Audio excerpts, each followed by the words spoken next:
সর্বকালের সর্বশ্রেষ্ঠ মহামানব নবী করিম হজরত মুহাম্মদ সাল্লাল্লাহু আলাইহি ওয়াসাল্লাম।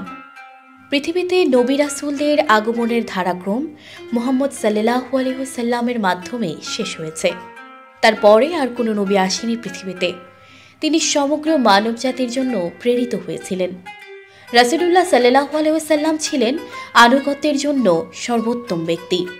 বলা হয়, মহানবী সাল্লাল্লাহু আলাইহি ওয়াসাল্লামের আনুগত্যের মাধ্যমেই মানুষ অন্ধকার থেকে আলোর পথ লাভ করতে পারবে। বিখ্যাত সাহাবী হযরত মুআজ ইবনে জাবাল রাদিয়াল্লাহু তাআলা আনহু বলেন, রাসূল সাল্লাল্লাহু আলাইহি ওয়াসাল্লাম তাকে 10টি বিষয়ে ওয়াসিয়াত বা উপদেশ দিয়েছেন। এই সাহাবী বদর যুদ্ধ সহ গুরুত্বপূর্ণ সব যুদ্ধে অংশগ্রহণ করেছেন।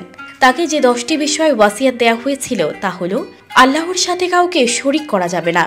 যদি কেউ হত্যা করে বা আগুনে জ্বালিয়ে দেয় তবুও নিষেধ করা হয়েছে। এরপরই বলা আছে, পিতামাতার অবাধ্য হওয়া যাবে না। যদি বাবা মা ধনসম্পদ থেকে বঞ্চিত করে তারপরেও না। তৃতীয়, ইচ্ছাকৃতভাবে কখনো কোনো ফরজ নামাজ ছেড়ে দেয়া যাবে না। কারণ যে ব্যক্তি ইচ্ছাকৃতভাবে ফরজ নামাজ পরিত্যাগ করে আল্লাহ তাআলা তার থেকে দায়িত্ব উঠিয়ে নেন। মদ পান থেকে বিরত থাকতে বলা হয়েছে, কেননা সকল অশ্লীলতার মূল এই মদ বলে উল্লেখ করা হয়েছে। নবীর উম্মতরা যেন কোনোভাবেই নাফরমানি না করেন সেই বিষয়েও সতর্ক করা হয়েছে। 6 নম্বরে আছে জিহাদ থেকে পালিয়ে না যাওয়ার নির্দেশনা। বলা আছে, যদিও সকল লোক মারা যায় তারপরেও যুদ্ধের ময়দান থেকে পালানো যাবে না। মহামারী নিয়েও নির্দেশনা দেয়া আছে।